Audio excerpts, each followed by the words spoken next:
તો મારા વાલા વિદ્યાર્થી મિત્રો, નવોદય પ્રવેશ પરીક્ષાનો એક જ દિવસ બાકી છે ત્યારે ગયા વિડીયોમાં મેં તમને 1 થી 40 આકૃતિ એકદમ મસ્ત સમજૂતી સાથે સમજાવી દીધી છે. મતલબ પરીક્ષા ખૂબ નજીક આવી ગઈ છે અને હવે આપણે પરીક્ષાની તૈયારીના ભાગરૂપે છેલ્લા દિવસે શું પુનરાવર્તન કરી શકીએ એના માટે સ્પેશિયલી હું તમારા માટે એક નવોદયનું પેપર, આ પેપર ક્રમાંક નંબર 19 છે, જેની અમે પ્રેક્ટિસ અમારા ક્લાસીસમાં કરીએ છીએ. આજે આ પેપરની પ્રેક્ટિસ હું તમારી સાથે તમને કરાવવા જઈ રહ્યો છું, કારણ કે આ પેપર ખૂબ ઇમ્પોર્ટન્ટ છે, મહત્વનું છે એવું કહીએ તો ચાલે. કેમ? તો આ પેપરમાં એવી ઘણી બધી આકૃતિઓ લઈ લીધેલી છે જે અગાઉના વર્ષોમાં પૂછાઈ ગઈ છે. આ પેપરમાં દાખલાઓ પણ એવા લીધા છે જે અગાઉના વર્ષોમાં પૂછાઈ ગયેલા છે અને ભવિષ્યમાં પણ પૂછાઈ શકે છે. તો એવા દાખલાઓ લીધેલા છે, સાથે સાથે ફકરાઓ પણ એવા જ લીધા છે કે જેથી કરી અને આવનારી પરીક્ષામાં પૂછાઈ શકે. તો એટલા માટે સ્પેશિયલી હું પણ તમને આ પેપર સોલ્યુશન કરાવવા જઈ રહ્યો છું.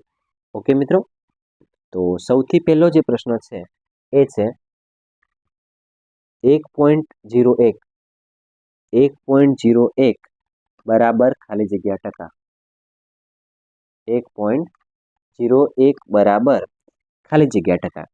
આ દાખલાનો જવાબ જો તમારે જોઈતો હોય તો તમને શું આવડવું જોઈએ એ પહેલાં હું તમને સમજાવી દઉં.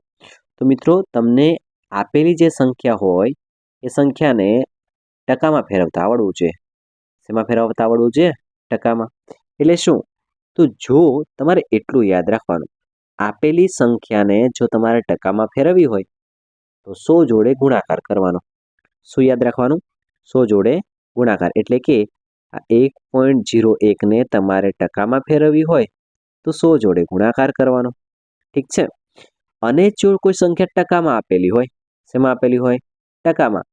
અને જો તમારે એને અપૂર્ણાંકમાં ફેરવવી હોય તો તમારે 100 જોડે ભાગાકાર કરી દેવાનો. દશાંશમાં ફેરવવી હોય તો પણ 100 જોડે ભાગાકાર કરી દેવાનો. ખૂબ સિમ્પલ ટ્રીક શું છે મિત્રો આની? તો આટલી જ છે કે આને સમજો તમે 101. હું તમને પોઈન્ટ દૂર કરવા માટે કહેતો નથી. ઠીક છે? એ રીત પણ છે પણ અલગ છે. તો હું તમને કહું છું કે આને સમજો 101 અને 101 એકા. 101 નો આ એક સાથે ગુણાકાર કરીએ તો 101 એકા 101 અને બાજુવાળા બે ચીરો. આવું કયા દાખલાઓમાં થઈ શકે છે? તો જેનો ગુણાકાર 10, 100 કે 1000 જોડે કરવાનો હોય એમાં. ઠીક છે? પછી આ તો થઈ ગયા મિત્રો 10,000 ને 100. પણ આપણે તો બે સંખ્યા પછી પોઈન્ટ છે, એટલે 1 અને બે સંખ્યા પછી પોઈન્ટ મૂકી દઈએ તો 101.00 એટલે 101 આપણો રાઈટ આન્સર થઈ જાય. ઓકે, તો આ તો થઈ ગયો આપણો જવાબ. બીજી આના માટે શું રીત છે? તો બીજીમાં આના માટેની એ રીત છે કે આ 1.01 છે ને, 1.01 એને ટકામાં ફેરવવાના છે તો તમારે 100 જોડે ગુણાકાર કરવાના છે. હવે પહેલા તો આમાં બે સંખ્યા પછી પોઈન્ટ હોય ને, એટલે એના છેદમાં આપણે 100 મૂકવા પડે. કેટલા મૂકવા પડે? 100. અને 100 અને બાજુવાળા 100 જોડેનો ગુણાકાર. 100 ઉડી જાય તો 101 આપણો જવાબ થઈ જાય. એટલે 1.01 બરાબર 101%. બીજો નંબરનો પ્રશ્ન એટલે કે 42મા નંબરનો દાખલો. જો તમારે આ દાખલો સોલ્વ કરવો હોય તો તમને શું આવડવું જોઈએ? એના માટે પહેલા આપણે સંખ્યા વાંચી લઈએ. શું છે? તો એક લંબચોરસ ભૂખંડ એટલે કે જમીનવાળો ભાગ. તો બાજુની લંબાઈ અને પહોળાઈ આપી દીધી છે આપણને. લંબાઈ 12.5 છે અને પહોળાઈ 10.4 છે. હવે આ ભૂખંડને 5 વખત તારની વાડ બાંધવામાં આવે છે. એટલે કે આ જમીનનો જે ભાગ છે એને 5 વખત વાડ બાંધવામાં આવે છે. હવે મિત્રો યાદ રાખો, આ જે જમીન છે ને એમાં લંબાઈ અને પહોળાઈ આપી છે, એનો મતલબ કે આ લંબચોરસ છે. કેવું છે? લંબચોરસ. હવે લંબાઈ કેટલી છે? 12.5 અને પહોળાઈ કેટલી છે? 10.4. હવે જો તમારે આને 5 વખત તારની વાડ બાંધવી હોય ને, એટલે વાડ બાંધવામાં હોય, તમારે ટેબલની કિનારી કરવાની હોય, તો આ પ્રકારના દાખલામાં તમારે લંબચોરસની પરિમિતિ શોધવાની હોય. અને લંબચોરસની પરિમિતિ એટલે શું? તો લંબચોરસની પરિમિતિ એટલે 2 ગુણ્યા લંબાઈ વત્તા પહોળાઈ. એ તમને આવડવું જોઈએ. અથવા તો તમે એવું સમજો, આ 12.5 છે તો આ પણ 12.5 હશે, અને આ 10.4 છે તો આ પણ કેટલું હશે? 10.4. એનો મતલબ એવો થયો, જો તમારે આમાં 5 વખત બાંધવું હોય ને, તો એનો 5 વખત સરવાળો કરવો પડે. કેટલી વાર સરવાળો કરવો પડે? પૂરી 5 વખત. જો તમે આનો 5 વખત સરવાળો કરો, એક કામ કરવાનું. શું કરવાનું? કાં તો પરિમિતિ શોધવાની અને એના ગુણ્યા 5 કરી દેવાના, અથવા તો તમને આ ખબર પડી ગઈ તો પહેલા એક કામ કરો, એકવાર સરવાળો કરી લો. 12.5 વત્તા 12.5 વત્તા 10.4 વત્તા 10.4, તો આપણો જવાબ આવે 45.8. કેટલો આવે? 45.8. એના ગુણ્યા કેટલા કરવાના? એને 5 વખત બાંધવાની છે એટલે એના ગુણ્યા 5 કરવાના. એના ગુણ્યા કેટલા કરવાના આપણે? 5. તો એના ગુણ્યા 5 કરીએ તો એનો જવાબ આવશે મિત્રો 229. કેટલો આવશે? 229. ખબર પડી? હવે પ્રતિ મીટર 30 રૂપિયા પ્રમાણે ખર્ચ શોધવાનો. કેમ ખર્ચ? એટલે તમે પરિમિતિ કે ક્ષેત્રફળ જે પણ શોધો છો એના ગુણ્યા એનો ખર્ચ કરી દેવાનો, એટલે કે એના ગુણ્યા 30 કરી દેવાના. તો એના ગુણ્યા 30 કરીએ તો કેટલો જવાબ આવશે? તો એનો જવાબ આવશે 6870. કેટલો જવાબ આવશે? 6870. સમજાય છે? એટલે 42માં ઓપ્શન ડી સાચો જવાબ થઈ જશે. આ સિવાય લંબચોરસના ક્ષેત્રફળના દાખલા પૂછાય છે. મિત્રો યાદ રાખો, લંબચોરસનું ક્ષેત્રફળ એટલે કે લંબાઈ ગુણ્યા પહોળાઈ. લંબચોરસની પરિમિતિ એટલે યાદ રાખો મિત્રો 2 ગુણ્યા લંબાઈ વત્તા પહોળાઈ અથવા બધી બાજુનો સરવાળો. ચોરસનું ક્ષેત્રફળ પૂછાય તો બાજુ ગુણ્યા બાજુ અથવા લંબાઈ ગુણ્યા લંબાઈ અથવા લંબાઈનો વર્ગ. આ યાદ રાખો. ચોરસની પરિમિતિ પૂછાય તો યાદ રાખો 4 ગુણ્યા લંબાઈ અથવા બધી બાજુનો સરવાળો. ઠીક છે? આ રીતના દાખલાઓ લંબચોરસ અને ચોરસ પરથી પૂછાઈ શકે છે, એટલે આપણે એ યાદ રાખવાનું છે. ત્યારબાદ 43મો પ્રશ્ન જુઓ. નીચેનામાંથી કયું વિધાન 3 માટે બંધ બેસતું નથી? કયું વિધાન 3 માટે બંધ બેસતું નથી? તો શું કીધું? પહેલા ઓપ્શનમાં જોઈ લો, કોઈ પણ સંખ્યાના અંકોના સરવાળાને 3 વડે ભાગી શકાય. શું કીધું છે 43માં પહેલો ઓપ્શન? કોઈ પણ સંખ્યા હોય એના અંકોના સરવાળાને 3 વડે ભાગી શકાય છે. તો 3ની ચાવીમાં તમે આવું ક્યાંક ને ક્યાંક તો સાંભળ્યું જ હશે. બીજી ઓપ્શનમાં જુઓ કે કોઈ પણ સંખ્યાના અંકોના સરવાળાને 3 વડે ભાગી શકાય નહીં.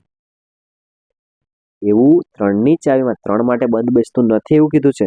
તો ભાગી શકાય નહીં એવું તો નથી હોતું, પણ 3ની ચાવી એવું કહેતી હોય છે કે કોઈ પણ સંખ્યા હોય એના અંકોનો સરવાળો કરો તો એને 3 વડે ભાગી શકાય. તો આપેલી સંખ્યાને 3 વડે ભાગી શકાય છે. સી ઓપ્શન, તો 3 એ સૌથી નાની વિષમ એટલે એકી, વિષમ એટલે એકી અને મૂળ એટલે અવિભાજ્ય. ઠીક છે? તો હા, આ તો સાચું જ છે. એના માટે એ અને બીમાં હજુ થોડું કન્ફ્યુઝન છે. કોઈ પણ સંખ્યાના અંકોનો સરવાળો 3નો અવયવી હોય તો 3 વડે ભાગી શકાય. હા, આ વાત તો સાચી જ છે. ઠીક છે? એ અને બીને ફરી વાંચીએ અને સમજવાનો પ્રયત્ન કરીએ કે કોઈ પણ સંખ્યાના અંકોના સરવાળાને 3 વડે ભાગી શકાય. હવે હા, એ ઓપ્શનમાં છે ને મિત્રો એવું કહે છે કોઈ પણ સંખ્યા લઈ લો અને એના સરવાળાને 3 વડે ભાગી શકાય. એવું તો શક્ય નથી ને. માની લો કે મેં અહીંયા લઈ લીધા 41. હવે આના અંકોનો સરવાળો કયો? તો 4 અને 1, તો એ 5. એને આપણે ભાગી શકીએ નહીં. ઠીક છે? પણ ઓપ્શન બીમાં શું કીધું છે? તો કોઈ પણ સંખ્યાના અંકોના સરવાળાને 3 વડે ભાગી શકાય નહીં. તો આમ જોવા જઈએ તો આ સાચી વાત છે. બી સાચી છે, સી સાચું છે, ડી સાચું છે. જ્યારે ઓપ્શન એ ખોટો છે. એનો મતલબ કે બંધ બેસતું નથી. બંધ બેસતું નથી એ પ્રમાણે જોવા જઈએ તો ઓપ્શન એ રાઈટ આન્સર થાય છે. આ સાથે મિત્રો તમને 2ની ચાવી ખબર હોવી જોઈએ. 2 એ સૌથી નાની અવિભાજ્ય સંખ્યા છે. બેકી અવિભાજ્ય સંખ્યા છે એ પણ ખબર હોવી જોઈએ. સૌથી નાની વિભાજ્ય સંખ્યા કઈ છે? બેકી વિભાજ્ય સંખ્યા કઈ છે? તો 4 છે. એ બી યાદ રાખવું જોઈએ તમારા લોકોએ. તો આવી રીતે બધી જ ચાવી તમને આવડવી જોઈએ. 2ની ચાવી છે, 3ની ચાવી છે, 5ની ચાવી કોને કહેવાય? તો 5ની ચાવી એટલે કે જેના એકમમાં 0 અથવા 5 હોય. 4ની ચાવી એટલે કઈ? તો જેના એકમ અને દશકના અંકોને 4 વડે ભાગી શકાય તે. 8ની ચાવી એટલે કઈ? તો જેના એકમ, દશક અને 100ના અંકોને 8 વડે ભાગી શકાય. તો આપેલી આખી સંખ્યાને 8 વડે ભાગી શકાય છે. તો આ ચાવીઓ તમને યાદ હોવી જોઈએ. આ પ્રશ્ન પરથી તમારે ચાવીઓ રિવિઝન કરી લેવાની, પુનરાવર્તન કરી લેવાની. હવે 44મા નંબરનો દાખલો જોઈ લો. શું કહે છે? તો 44મા નંબરના દાખલામાં એવું કહે છે કે એક ગાડી 150 મીટર અંતર કાપે છે અને તેના માટે 10 સેકન્ડ લાગે છે. તો આ ગાડીનો વેગ, મિત્રો વેગ કહેશે, પછી ગતિ કહેશે કે ઝડપ કહેશે. તમારે એટલું યાદ રાખવાનું કે વેગ એટલે ઝડપ, વેગ એટલે ઝડપ, અને ઝડપ શોધવાની છે તો યાદ રાખવાનું ઝડપ બરાબર અંતર ભાગ્યા સમય. શું યાદ રાખવાનું? અંતર ભાગ્યા સમય. હવે અંતર કેટલું આપેલું છે જોઈ લો. તો અંતર 150 મીટર આપ્યું છે અને સમય કેટલો આપ્યો છે? 10 સેકન્ડ આપ્યો છે. કેટલો આપ્યો છે? 10 સેકન્ડ. હવે ખાસ ધ્યાન રાખજો આમાં. જવાબ શેમાં પૂછ્યો છે? તો ગાડીનો કલાકે વેગ પૂછ્યો છે. શેમાં પૂછ્યો છે? કલાકે. અને જવાબમાં એમને કિલોમીટરમાં આપેલા છે. શેમાં આપેલા છે? કિલોમીટરમાં. ઠીક છે. તો કલાકે વેગ પૂછે એટલે પહેલા તો તમારે આ સેકન્ડને કલાકમાં ફેરવવું પડે અને મીટરને કિલોમીટરમાં ફેરવવું પડે. જો તમે 1 કિલોમીટર બરાબર 1000 મીટર વાળો નિયમ જાણતા હોય તો મીટરને કિલોમીટરમાં ફેરવવા માટે એટલે કે 150ને કિલોમીટરમાં ફેરવવા માટે પહેલા તો તમારે એનો 1000 જોડે ભાગાકાર કરવો પડે. ઠીક છે. એ આવડવું જોઈએ તમને. ના આવડતું હોય તો પુનરાવર્તન કરી લેજો, તૈયારી કરી દેજો. ઠીક છે મિત્રો. અને બીજી વસ્તુ કે જો તમને આ કિલોમીટરને મીટરમાં ફેરવતા ના આવડતું હોય અથવા મીટરને કિલોમીટરમાં ફેરવતા ના આવડતું હોય, સેકન્ડને મિનિટમાં, સેકન્ડને કલાકમાં ફેરવતા ના આવડતું હોય તો ખાસ તમને એ આવડવું જોઈએ. તો એનું ખાસ પુનરાવર્તન કરી લેજો. ઓકે. હવે જરા ધ્યાન રાખજો અહીંયા કે આપણે આ જે મીટર અંતર હતું એને તો આપણે 1000 વડે ભાગી અને કિલોમીટરમાં ફેરવી દીધું, પણ આ 10 સેકન્ડ છે. 10 શું છે? સેકન્ડ. અને જો આ સેકન્ડને આપણે કલાકમાં ફેરવવું હોય તો 1 કલાકના કેટલા સેકન્ડ હોય? 3600. કેટલા હોય? 3600. ઠીક છે. તો એ 3600 સેકન્ડને આપણે 10 જોડે ભાગાકાર કરવો પડે, કારણ કે સેકન્ડને આપણે કલાકમાં ફેરવવું છે. 3600 જોડે ભાગાકાર કરવો પડે. હવે જોજો મિત્રો, આ 10નો ભાગાકાર 3600 જોડે કરીશું તો 10 છેદમાં કહેવાય અને છેદનો છેદમાં ભાગાકાર કરીએ તો અંશમાં જતો રહે. ક્યાં જતો રહે મિત્રો? અંશમાં. આનું ખાસ ધ્યાન રાખવાનું છે. જોઈએ કેટલું કટ થાય છે. 1 0 ગયો, બીજો 0 ગયો, અહીંયાથી ત્રીજો 0 ગયો. તો વધ્યું શું? તો આપણી પાસે વધ્યા 15 ગુણ્યા 36 અને એના ભાગ્યા 10. તો આ બધાનું સાદુરૂપ આપીએ તો ઓલ ઓવર આપણો જવાબ આવશે 54 કિલોમીટર. શું આવશે? 54 કિલોમીટર. એટલે ઓપ્શન બી સાચો જવાબ છે.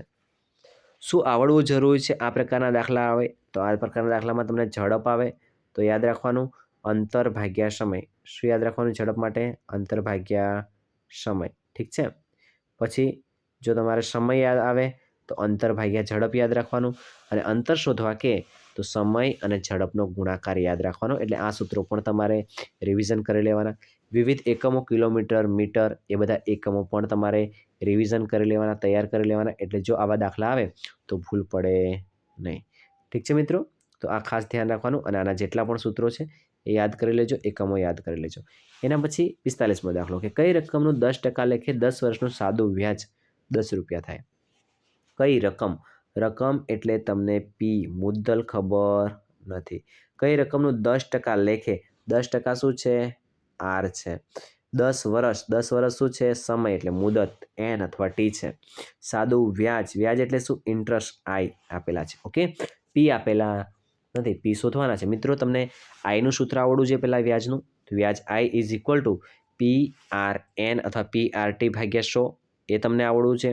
બીજું કે તમને પીનું સૂત્ર આવડવું છે, આરનું સૂત્ર આવડવું છે, ટીનું સૂત્ર આવડવું છે. અહીંયા કઈ રકમ એટલે મૂડી શોધવાની છે પી. આ સાદું વ્યાજનો દાખલો છે. સાદું વ્યાજના દાખલા માટે પણ આપણે આપણી યુટ્યુબ ચેનલમાં બધા જ વિડીયો અપલોડ કરી દીધેલા છે, તો જોઈ લેજો. તો પી બરાબર શું છે સૂત્ર? જો તમારે મુદ્દલ શોધવું હોય તો 100 ગુણ્યા આઈ. આઈ એટલે કોણ? તો વ્યાજ. તો વ્યાજ કેટલું છે? 10 રૂપિયા. તો 100 ગુણ્યા 10 ભાગ્યા પી સિવાય કોણ બાકી રહ્યું? આર અને ટી.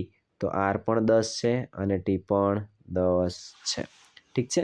તો આવી રીતે તમે 100 ગુણ્યા I upon R into T પીનું સૂત્ર છે.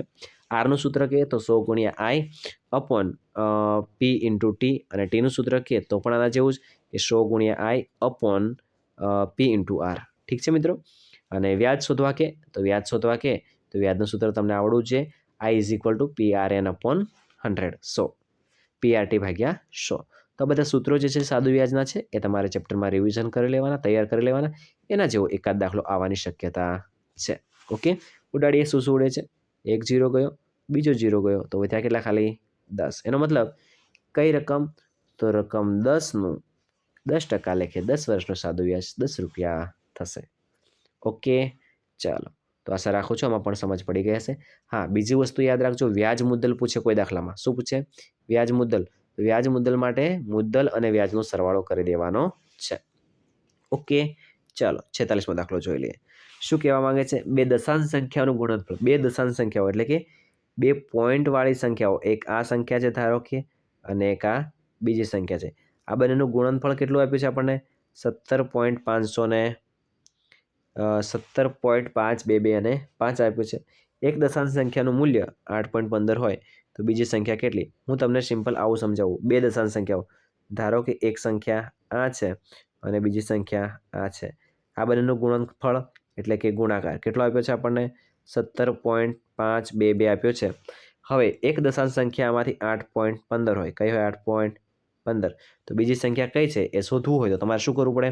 ધારો કે બીજી સંખ્યા x છે. ધારો કે બીજી સંખ્યા x છે અને x શોધવા માટે આપણે શું કરવું પડે? તો ગુણાકારવાળા 8.11નો ભાગાકાર કરવો પડે. ટૂંકમાં આ દાખલામાં તમને આટલું આવડી જાય તો તમને ખબર પડી જાય કે તમારે 17.5225 અને 8.11નો ભાગાકાર કરવાનો છે. અને આ બેનો જો તમે ભાગાકાર કરો છો તો તમારો જવાબ અંદાજિત 17.522 અને 8.15 આ બેનો ભાગાકાર કરો છો તો તમારો સાચો જવાબ ઓપ્શન એ 2.15 આવી જશે. ઓકે મિત્રો, તો આના માટે તમારે શું ધ્યાન રાખવાનું છે? તો બે સંખ્યાનું ગુણનફળ આપેલું છે, એમાંથી એક સંખ્યા આપેલી છે, બીજી સંખ્યા શોધવી હોય તો તમારે એનો ભાગાકાર કરી દેવાનો છે. આ ટાઈપ્સના દાખલા લગભગ આવે કે ના આવે, પણ કદાચ આવે તો આપણે એને આ રીતે કરી શકીએ છીએ. ઓકે, ચાલો. ત્યારબાદ 47મો દાખલો ખૂબ સિમ્પલ છે અને પૂછાય એવો ક્વેશ્ચન છે, કારણ કે આ ટાઈપ્સના દાખલા અગાઉના વર્ષોમાં પૂછાયેલા છે. 6, 9 અને 15થી પૂરેપૂરી ભાગી શકાય તેવી નાનામાં નાની સંખ્યા કઈ? એક ઓપ્શન છે તમારી પાસે કે 6, 9 અને 15નો લસા લઈ લો. પણ હું કહું છું એવી માથાકૂટમાં શું કામ પડવું છે આપણને? કેમ કે આપણને 6નો ઘડિયો આવડે છે, 9નો ઘડિયો આવડે છે, 15નો ઘડિયો આવડે છે. તો આપણે એવી સંખ્યા નક્કી કરી લેવાની કે જે 6ના ઘડિયામાં પણ આવતી હોય, 9ના ઘડિયામાં પણ આવતી હોય અને 15ના ઘડિયામાં પણ આવતી હોય. ઠીક છે? તો 6ના ઘડિયામાં 60 આવશે પણ 9ના ઘડિયામાં નહીં આવે એટલે ઓપ્શન એ કેન્સલ. 80 તો 9ના ઘડિયામાં આવશે જ નહીં એટલે એ બી કેન્સલ. 9ના ઘડિયામાં 100 પણ નહીં આવશે એટલે એ બી કેન્સલ. આ 90 છે એ 6ના ઘડિયામાં પણ આવશે. 15 6 90 એટલે 15 અને 6ના ઘડિયામાં પણ આવશે અને 9ના ઘડિયામાં પણ આવશે. ઓકે મિત્રો, તો આવી રીતે આપણો રાઈટ આન્સર ઓપ્શન બી થઈ જશે. ઓકે, ચાલો. હવેનો જે પ્રશ્ન છે એ કે બે વયસ્કોની આયુનો ગુણાકાર 714 છે. કેટલો છે? 714. ઓકે મિત્રો, તો તેમની આયુનો સરવાળો કેટલો? મિત્રો, આ જે દાખલો છે એમાં વયસ્કોની આયુનો ગુણાકાર 714 આપેલો છે બે મિત્રોની. ઓકે, થોડોક અઘરો દાખલો છે. આ ટાઈપ્સના દાખલા આપણી પરીક્ષામાં નવોદયમાં આવી શકે કે નહીં એવું કશું કહી શકાય નહીં, પણ મને લાગે છે કે આ રીતનો દાખલો તો લગભગ આપણી પરીક્ષામાં નહીં આવે. છતાં પણ જો તમારે ગણવો જ હોય અથવા શીખવો જ હોય તો હું તમને સમજાવવાનો પ્રયત્ન કરું છું. સૌથી પહેલાં આયુનો ગુણાકાર આપેલો છે. વયસ્ક એટલે શું? તો વયસ્ક એટલે મિત્રો યાદ રાખો 18 કરતાં વધારે વર્ષની ઉંમર હોવી જોઈએ. ઓકે, હવે એમનો આયુનો સરવાળો કીધો છે. તો સૌથી પહેલાં આ પ્રકારના દાખલામાં શું કરવાના? તો તમારે 714 જે આપેલા છે આપણને એના અવિભાજ્ય અવયવ પાડી લેવાના. 714ના અવિભાજ્ય અવયવ પાડીએ એટલે આપણને ગુણાકાર મળી જાય. ઠીક છે? તો 714નો બેકી સંખ્યા છે એટલે 714નો 2 વડે ભાગાકાર ચાલશે. તો જવાબ આવશે 357. હવે 357 તો એકી સંખ્યા છે એટલે કદાચ એનો ભાગ 3થી ચાલે તો 3 વડે ચલાડીએ તો આનો જવાબ આવશે 119. 119 જે છે તે એ 17ના ઘડિયામાં આવે છે. 17 7 119 તો 17 વડે ભાગ ચાલે છે અને ત્યારબાદ 17 એકા 17. ઓકે મિત્રો, હવે આ બાજુ જે આપણને અવિભાજ્ય અવયવ મળ્યા છે એમાં બેની ઉંમરનો ગુણાકાર. ઓકે, કેટલો થાય? 714 અને પછી એમનો સરવાળો. વયસ્ક કીધું છે એટલે 18 વર્ષ કરતાં વધારે, મતલબ આનો ગુણાકાર કરી જોવાનો. આવું મિત્રો 10મા ધોરણમાં તમારે એડજસ્ટમેન્ટ કરવાનું આવતું હોય છે. તો આ થોડો એડવાન્સ લેવલનો દાખલો છે. તો 2 તરી 6 મતલબ વયસ્ક થતું નથી તો એ રહેવા દો. 2 7 14 વયસ્ક થતું નથી તો રહેવા દો. 7 તરી 21, હા એક 21 થાય છે અને બીજો 17 દુના 34 અને બીજા થાય છે 34. ઓકે, તો આ બેનો સરવાળો કરી જોઈએ આપણે તો કેટલો થાય છે, તો 21 + 34 બરાબર કરીએ તો 55 જવાબ થાય છે. કેટલો થાય છે, 55. સમજ પડે છે. તો વયસ્કોની ગુણાકાર આપેલી હોય અને એના પરથી તમારે ઉંમરનો સરવાળો શોધવાનો હોય તો તમારે શું કરવાનું, પહેલાં આપેલી જે સંખ્યા હોય એના અવિભાજ્ય અવયવ પાડી લેવાના અને અવિભાજ્ય અવયવ પાડ્યા પછી એને સેટ કરવાનું. વયસ્કો કીધું હોય તો 18 કરતાં વધારે ઉંમર થવી જોઈએ, તો 18 કરતાં ઉંમર માટે 21 અને 34 બરાબર છે. તો ઓકે, બેનો સરવાળો કરીએ તો option C is the right answer થઈ જશે. ઠીક છે, આશા રાખું છું તમને અહીંયા સુધી સમજ પડી હશે. ત્યારબાદ આપણે 49મો દાખલો સમજીએ. કિન્નરી એટલે એક છોકરીનું નામ છે, એની ઉંમરમાં 6 ઉમેરીએ કે તેની ઉંમરમાંથી 6 બાદ કરીએ, એનો જવાબ સરખો જ આવે છે. તો કિન્નરીની ઉંમર શોધો. ખૂબ સરસ દાખલો છે મિત્રો. કિન્નરીની ઉંમર તમને કે મને કોઈને ખબર નથી. જ્યારે એને કીધું છે કિન્નરીની ઉંમરમાં 6 ઉમેરીએ, 6 ઉમેરીએ મતલબ ધારો કે આપણે ધારી લેવાનું કે ધારો કે કિન્નરીની ઉંમર 1 વર્ષ છે. કેટલી છે, x. હવે એમાં 6 ઉમેરીએ છીએ. શું કરીએ છીએ, એમાં 6 ઉમેરીએ છીએ. કે પછી તેની બમણી ઉંમર એટલે કે એક્સના બમણા એટલે કે 2x. એક્સના બમણા એટલે કે 2x માંથી 6 બાદ કરીએ તો 6 બાદ કરીએ તો જવાબ કેવો મળે, સરખો, મતલબ વચ્ચે મૂકી દો બરાબર. હવે શું કરવાનું તમારે, તો એક્સને એક બાજુ કરી દેવાના એટલે 2x માંથી આ x સામે જાય એટલે ઓછા થઈ જાય, તો 2x માંથી x જાય તો 1x વધે અને આ ઓછા 6 આ બાજુ આવે તો વત્તા થઈ જાય, તો 6 ને 6 12. એનો મતલબ કે કિન્નરીની ઉંમર 12 વર્ષ હોઈ શકે છે. ઠીક છે, 5મા ધોરણમાં છો, તમારા માટે કદાચ આ સમજવું અઘરું પડી શકે, બટ જો તમે નવોદય પ્રવેશ પરીક્ષાની પ્રોપરલી તૈયારી કરી તો તમને આ દાખલામાં પણ સમજ પડી જાય. મતલબ ધારતા આવડવું જોઈએ કે જેની ઉંમર આપણને ખબર જ નથી. એ ધારો કે અહીંયા 1 વર્ષ છે, એમાં 6 ઉમેરવા કીધું તો વત્તા 6 કરી દેવાના. એ ઉંમરના 2 ગણા કરવા કે તો એના 2 ગુણ્યા x એટલે 2x કરી દેવાના. એમાંથી 6 બાદ કરીએ એટલે એમાંથી 6 બાદ કરી દેવાના. બંને સરખા છે તો સરખા. 2x માંથી 1x જાય તો 1x વધે અને 6 ને 6 12 એટલે કિન્નરીની ઉંમર 12 વર્ષ થઈ જશે. ત્યારબાદ 50મો નંબર.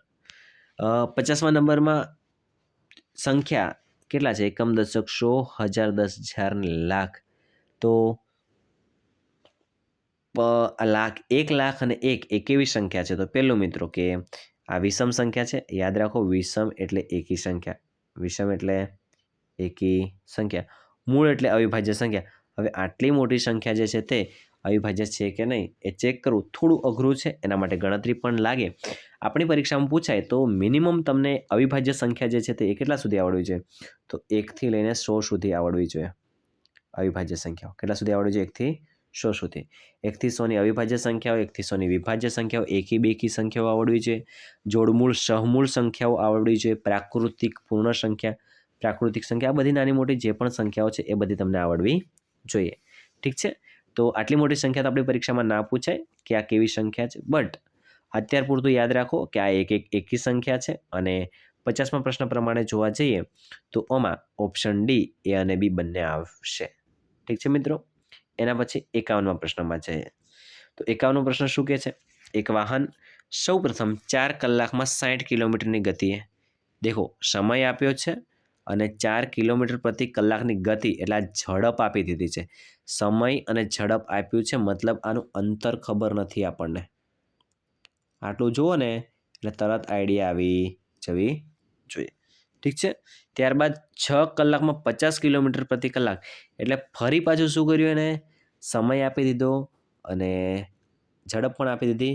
આમાં પણ આપણને અંતર આપ્યું નથી.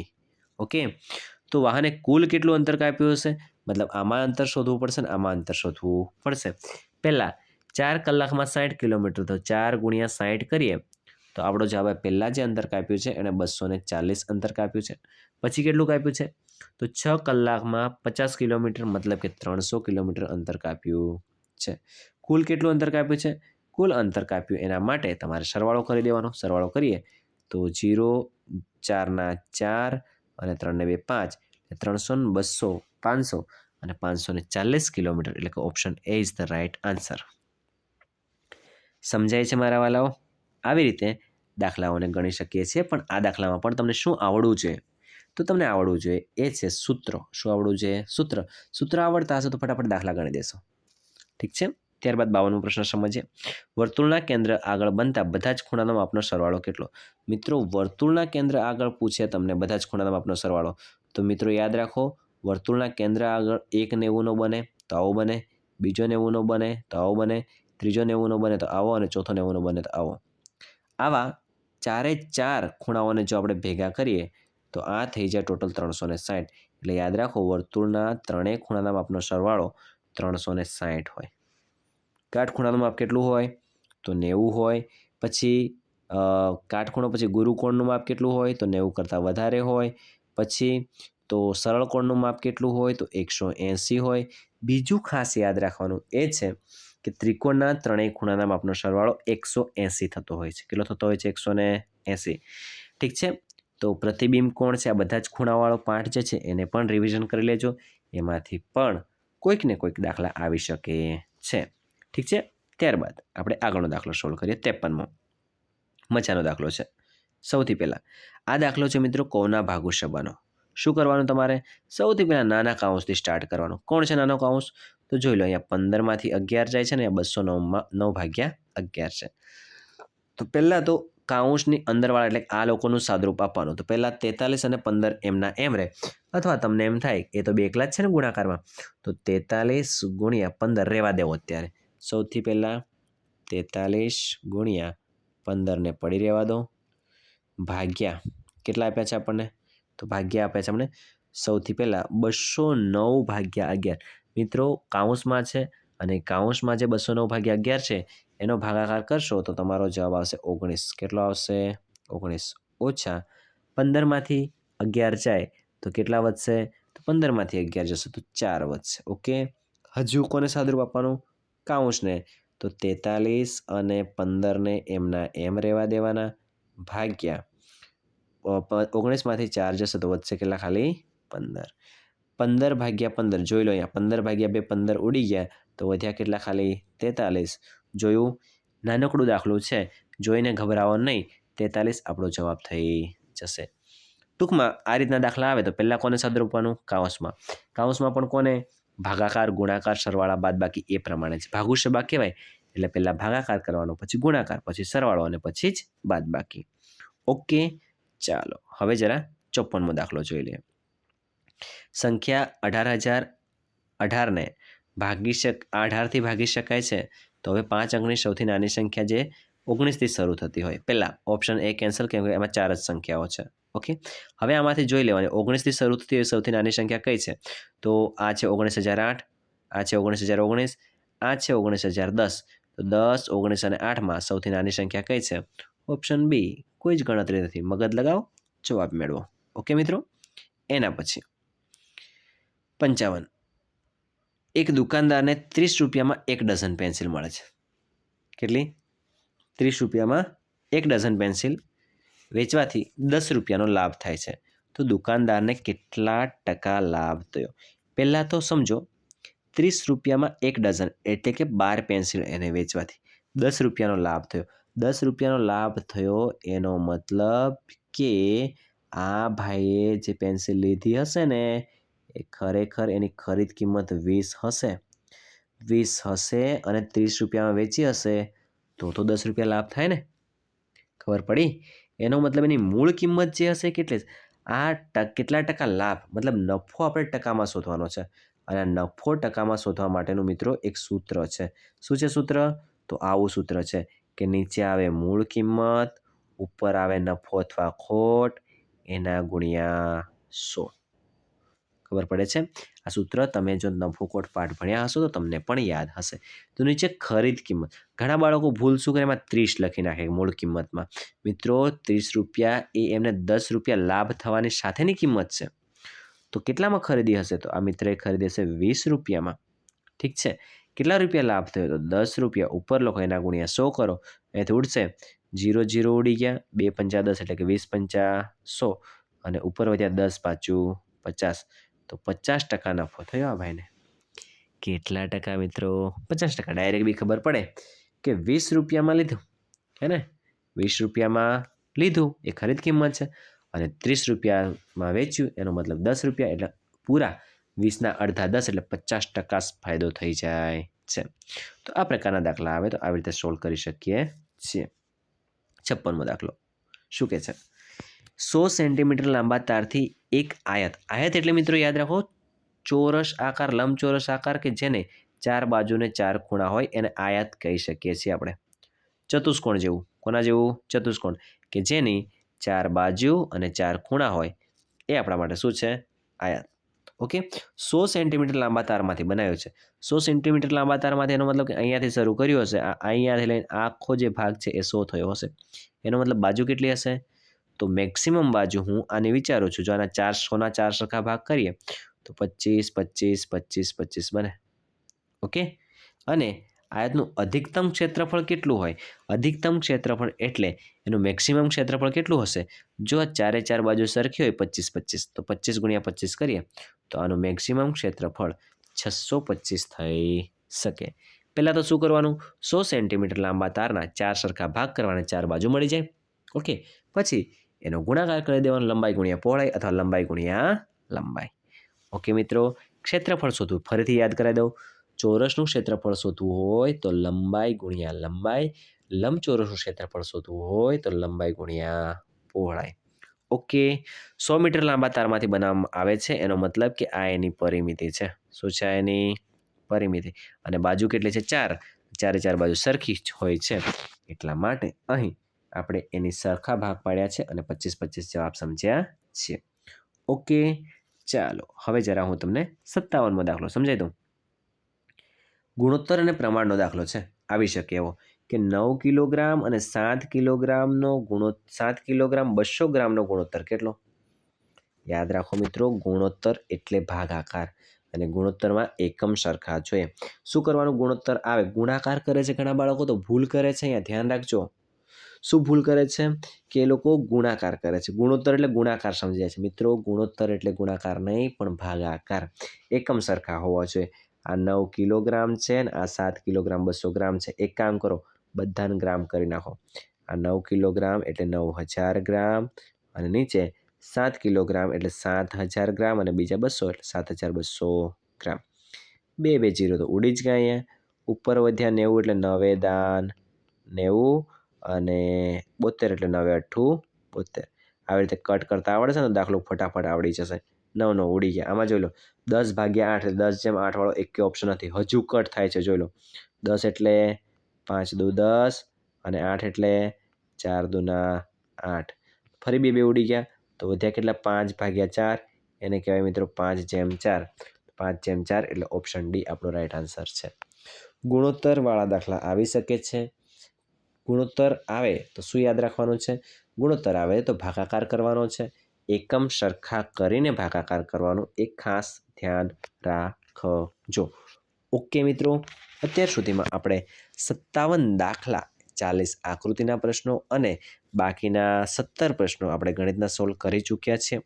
હાલમાં આપણે 58મા નંબરનો દાખલો સમજવા જઈ રહ્યા છે. જોઈ લો, સૌથી પહેલાં કેટલા આપ્યા છે આપણને?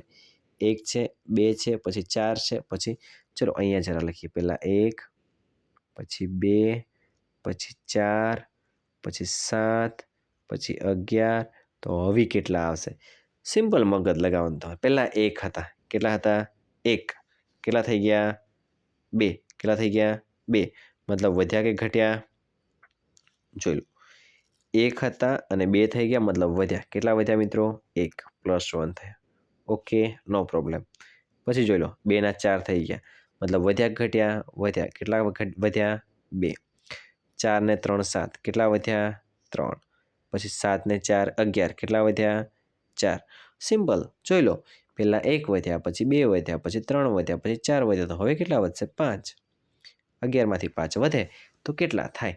જો તમે આ વિડીયો અહીંયા સુધી જોઈ રહ્યા છો તો 58મા નંબરનો પ્રશ્નનો જવાબ ફટાફટ કોમેન્ટ કરી દો. સાથે સાથે તમારું નામ પણ લખી દો અને તમારો નંબર કઈ સ્કૂલમાં પડ્યો છે એ પણ લખી દો. ઓકે મિત્રો, ચાલો 59મા પ્રશ્નને સોલ્વ કરીએ. હા, શ્રેણી પરથી યાદ આવ્યું મિત્રો.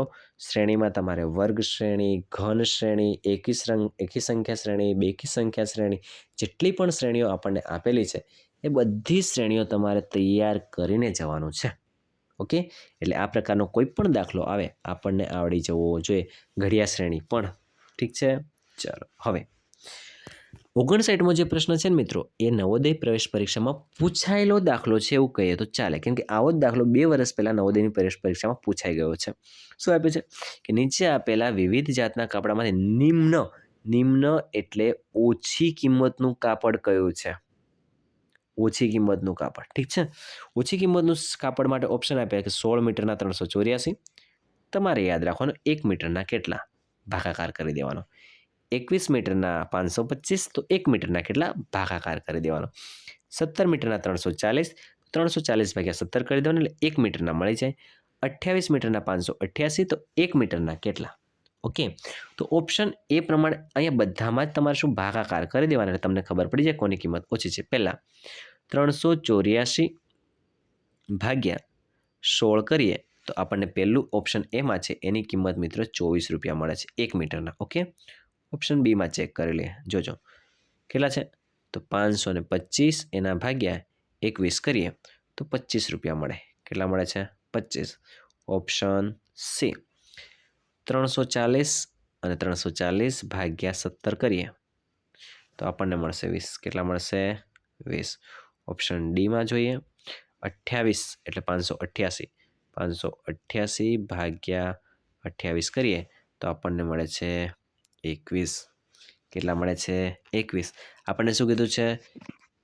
નીચે આપેલા વિવિધ કાપડમાંથી નિમ્ન કિંમત એટલે ઓછી કિંમત કોની છે? 24, 25, 20 કે 21? તો 20.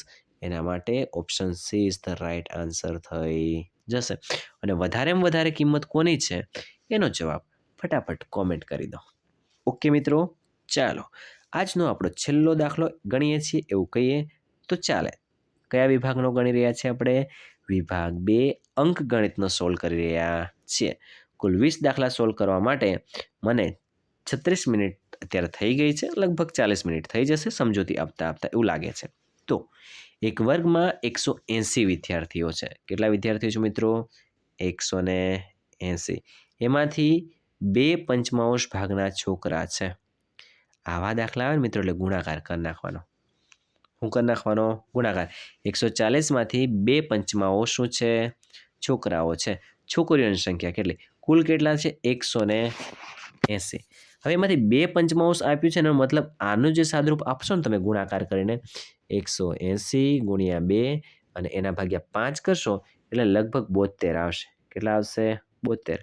મિત્રો કોની જોડે ગુણાકાર કર્યો છે? 2/5 અને 2/5 કોણ છે? છોકરાઓ છે. એટલે આ જે 72 છે ને એ છોકરાઓ છે. ખબર પડી? અહીંયા ધ્યાન રાખજો, છોકરાઓ પૂછે ને તો 72 જવાબ આવે, આપણને છોકરીઓ પૂછી છે. ઓકે, અને છોકરીઓ પૂછી છે તો છોકરીઓની સંખ્યા કેટલી? તો કુલ કેટલા હતા? 180. એમાંથી છોકરાઓ 72 એ બાદ કરી દઈએ તો 108 બચે. કેટલા વધે? 108. 108 છોકરીઓ હશે. પડે છે ખબર મારા વાલા? તો આ પ્રકારના દાખલામાં તમારે આવી રીતે કરી શકો છો. આ સિવાય સરાસરી હોય, ઘનફળ હોય કે પછી વ્યાજના દાખલા હોય, સૌથી પહેલાં એકમ અંક પદ્ધતિ હોય, સંખ્યા જ્ઞાન હોય, આ બધા જ ચેપ્ટર એકદમ મસ્ત પુનરાવર્તન કરી લો, કેમ કે આવતીકાલે તમારે નવોદયની પ્રવેશ પરીક્ષા છે અને આજે નવોદયની પ્રવેશ પરીક્ષા છે એમાં તમે ખૂબ સારું પરિણામ લાવો, ખૂબ આગળ વધો અને તમે પાસ થઈ જાઓ એવી શુભકામનાઓ સાથે આ વિડીયો પૂર્ણ કરીએ છીએ. આ વિડીયો જોવાઈ જાય એટલે તરત આપણી યુટ્યુબ ચેનલ સાયંકાલ શિક્ષા અભિયાનમાં આ જ પેપર નંબર 19નો ભાષા વિભાગ જોવાનું બિલકુલ ભૂલતા નહીં, કારણ કે આ ભાષા વિભાગમાં કુલ 4 ફકરા જે પૂછાય છે એમાંથી પણ તમે કેવી રીતે જવાબ મેળવી શકો છો, કેવી રીતે જવાબ શોધવાના છે એ બધું હું તમને સમજાવવાનો છું. અને નવોદય પ્રવેશ પરીક્ષા આપવા જાઓ એના પહેલાં આ બધા જ વિડીયો એકવાર જરૂરથી જોઈ લેવા અને જે પણ પુનરાવર્તન કરવાનું બાકી છે, જે પણ તૈયારી કરવાનું બાકી છે એની બધાની જ મસ્ત તૈયારી કરી દો. ઓકે મિત્રો, મળીએ નેક્સ્ટ વિડીયોમાં. જય હિન્દ, જય ભારત, ધન્યવાદ.